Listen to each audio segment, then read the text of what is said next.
नमस्कार। एक बार फिर से बहुत बहुत स्वागत है आप सभी का परीक्षा वर्ल्ड के इस यूट्यूब चैनल में।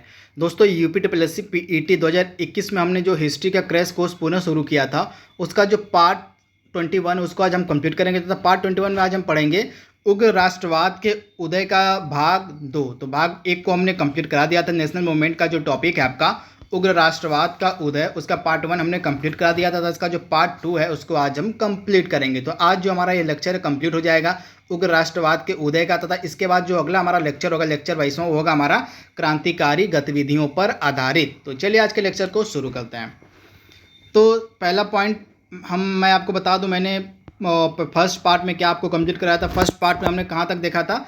फर्स्ट पार्ट में हमने बंगाल विभाजन के रद्द होने तक पढ़ा था, यानी कि 1911 में जब दिल्ली दरबार का आयोजन किया जाता है वहाँ तक हमने पढ़ा था। इसी दिल्ली दरबार में जब बंगाल विभाजन को रद्द कर दिया जाता है, तो इसके बाद हम आगे कंटिन्यू करेंगे।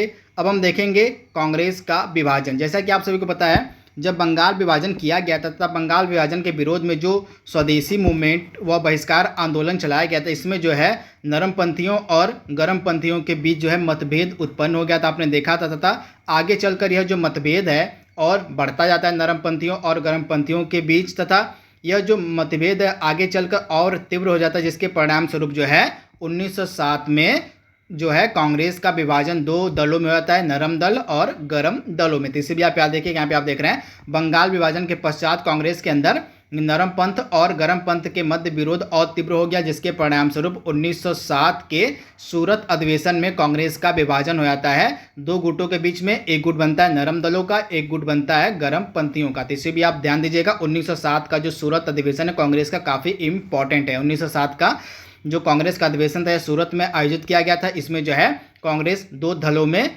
विभाजित हो जाती है, तथा इस अधिवेशन की जो अध्यक्षता है वो की गई थी और रास बिहारी घोष के द्वारा। तो काफ़ी इंपॉर्टेंट फैक्ट है, इसे आप ध्यान दीजिएगा। इसके बाद 1907 में जो है जब कांग्रेस का विभाजन होता है, उसमें उस समय गर्मपंथियों के नेता थे अरविंद घोष तथा नरमपंथियों के नेता थे फिरोज शाह मेहता। इसे आप ध्यान दीजिएगा। अब हम देखेंगे मुस्लिम लीग की स्थापना। तो 1906 में जो है आगा खां, ढाका के नवाब सलीमुल्लाह और मोहसिन मुल्क के नेतृत्व में जो है मुस्लिम लीग की स्थापना हुई। सलीमुल्लाह को जो है इसका प्रमुख संस्थापक माना जाता है, तथा आगा खां को जो है मुस्लिम लीग का प्रथम अध्यक्ष बनाया जाता है। तो इसे भी आप ध्यान दीजिएगा।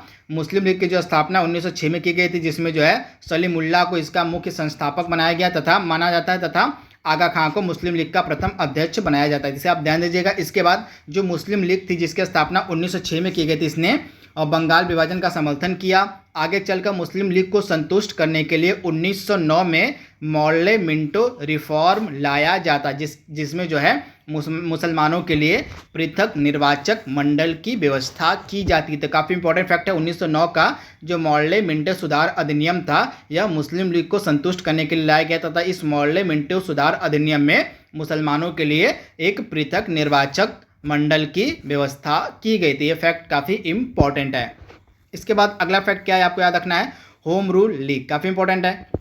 तो होम रूल लीग के बारे में देख लेते हैं। तो तिलक ने जो है 16 अप्रैल 1916 को बेलगाम में होम रूल लीग का गठन किया। इनकी लीग का कार्यक्षेत्र कर्नाटक, महाराष्ट्र में मुंबई को छोड़कर मध्य प्रांत एवं बराल था, यानी कि तिलक का जो कार्यक्षेत्र था वह कर्नाटक था, महाराष्ट्र था, मध्य प्रांत था और बराल था। जिसे भी आप याद रखिएगा। इसके साथ ही होम रूल लीग की स्थापना एनी बेसेंट के द्वारा भी की गई थी। तो सितंबर में एनी बेसेंट ने होम रूल लीग की स्थापना की, तथा अप्रैल 2016 में और बाल गंगाधर तिलक ने भी होम रूल लीग की स्थापना की थी। यानी कि पहले तिलक ने होम रूल लीग की स्थापना की, उसके बाद एनी बेसेंट ने सितंबर 1916 में होम रूल लीग की स्थापना की। जो एनी बेसेंट थे उन्होंने जॉर्ज अरुंडेल को लीग का सचिव बनाया, तथा अन्य सहयोगी इनके थे बीपी वाडिया एवं सीपी रामास्वामी अय्यर। तो इनके बारे में भी आपको याद रखना, तथा आप याद रखिएगा एनी बेसेंट की जो होम रूल लीग थी यह तिलक के होम रूल लीग से काफ़ी बड़ी थी। इससे आप ध्यान दीजिएगा। इसके बाद एनी बेसेंट ने अपने लीग का मुख्यालय अड्यार में स्थापित किया था। फैक्ट भी आप याद रखिएगा। इसके बाद एनी बेसेंट के लीग का जो कार्यक्षेत्र था तिलक के कार्यक्षेत्र को छोड़कर शेष भारत में था। तो इसे भी आप ध्यान दीजिएगा।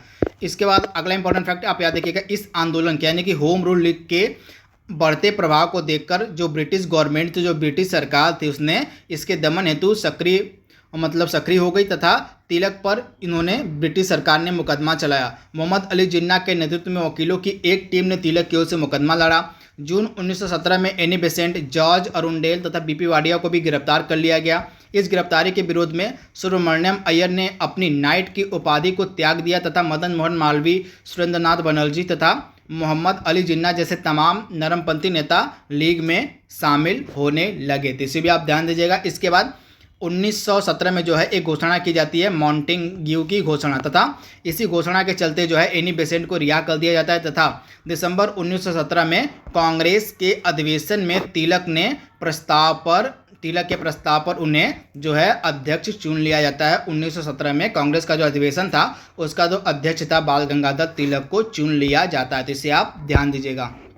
इसके बाद अगला फैक्ट क्या है, इसके बाद आता है इंपॉर्टेंट इवेंट लखनऊ अधिवेशन। कांग्रेस का लखनऊ अधिवेशन काफ़ी इंपॉर्टेंट है, 1916 में आयोजित किया गया था। इसको हम कांग्रेस लीग समझौता के नाम से भी जानते हैं, यानी कि जो लखनऊ अधिवेशन था कांग्रेस का 1916 का, इसको हम कांग्रेस लीग समझौता के नाम से भी जानते हैं। इस अधिवेशन की जो अध्यक्षता है अंबिका चरण मजूमदार के द्वारा की गई थी। इसी अधिवेशन में नरमपंथियों और गर्मपंथियों की जो है पुनः मतलब आपस में मेल हो जाता है, यानी कि जो गर्मपंथी जिनको बाहर कर दिया गया था कांग्रेस से, इन्हें पुनः कांग्रेस में जगह दे दी जाती है। तो इसे भी आप याद रखें कि इसी कारण से जो लखनऊ अधिवेशन था काफ़ी इम्पॉर्टेंट था तथा गर्मपंथियों के कांग्रेस में वापसी करने में महत्वपूर्ण भूमिका निभाई थी एनी बेसेंट और बाल गंगाधर तिलक ने। से आप ध्यान दीजिएगा। इसके बाद इसी अधिवेशन में कांग्रेस लीग समझौता भी होता है, यानी कि कांग्रेस के बीच और मुस्लिम लीग के बीच समझौता भी होता है, जिसे लखनऊ पैक्ट के नाम से भी जाना जाता है। इस अधिवेशन को संपन्न कराने में मोहम्मद जिन्ना और तिलक ने महत्वपूर्ण भूमिका निभाई थी। फैक्ट भी आप याद रखिएगा।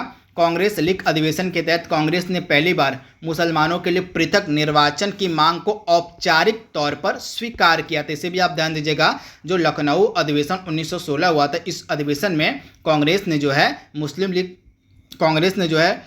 कांग्रेस ने पहली बार जो है मुसलमानों के लिए जो पृथक निर्वाचन की मांग थी उसको औपचारिक रूप पर स्वीकार कर लिया था। ये फैक्ट आपको ध्यान में रखना है।